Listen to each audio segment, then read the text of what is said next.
Hello everyone, Noctim0 here, and today is Monday, so you know what that means. It's time for another Game Jam. This time, it's part of a series that I personally like growing up, starting from my starting point anyway, was Sega. Well, I played Super Nintendo, that's it. Doesn't matter. Details. Anyway, this game I thought was pretty freaking cool. I loved it, and then they came out with it on the PS2. Loved it again.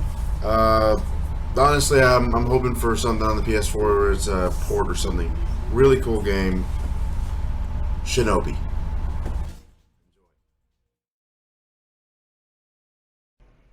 Well, first off, I want to say that this is the 2002 Shinobi game.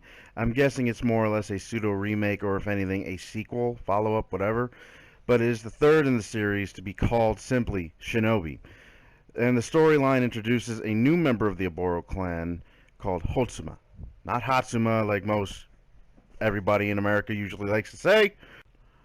Now, I was introduced to Shinobi a long time ago when I first played the Revenge of Shinobi on my Sega, and that game is still fun. I think I have it for download, but I don't really remember. But I just actually yes, I do have it on PS3. It's still fun to go back to and play. Love Shinobi. Although I never did get to play the 1987 version or Shadow Dancer.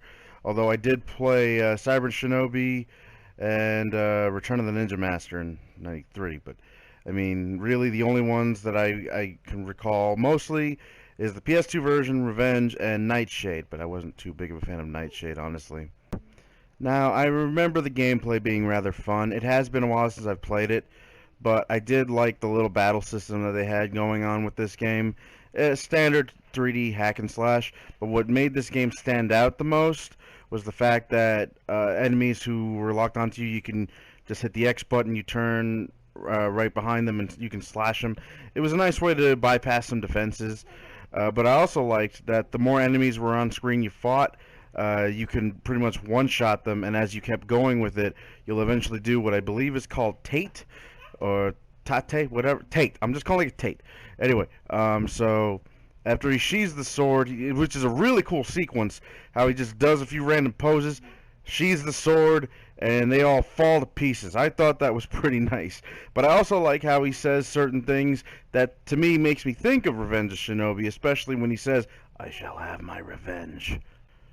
I thought it was pretty cool that in the middle of the fights you were actually fighting possessed members of the Oboro, or a member of, or the corpses of the Oboro.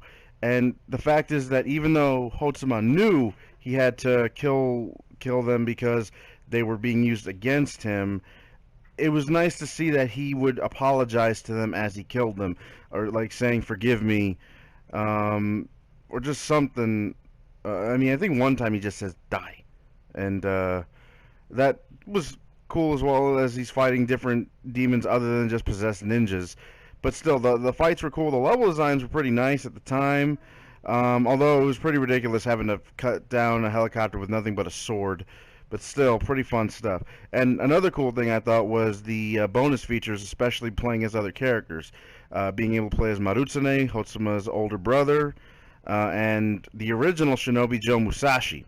And there was, I like that when they were talking a little bit of history on Akujiki as well, that when they showed images, they actually showed Joe Musashi in the history. And to me, I mean, it's like it's telling a story that Joe Musashi did exist in this world, but at the same time, so like, could he possibly be related to Hotsuma? Maybe, I don't think so, but it'd be nice if there was some implication other than the fact that they were part of the same clan. And I just really wanted more of this story. I mean, the levels were pretty tough to beat, from what I recall.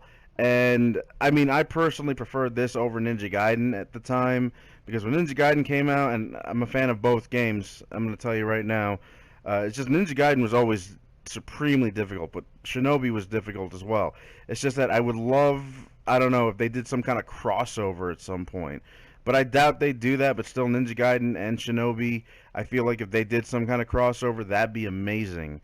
Just to see Hotsuma, or maybe Joe, team up with Ryo Hayabusa. Ryo Hayabusa is a badass himself, and I even was a fan of Ninja Gaiden Z with Yaiba, and I know a lot of people gave that game a lot of shit, and I can see why. I mean, it didn't feel like a traditional Ninja Gaiden game with the addition of zombies and all that stuff. But I thought Yaiba was a cool character nonetheless. I mean, say what you want about the game, but you can at least like Yaiba. Um, but yeah, Shinobi to me had a lot of good potential.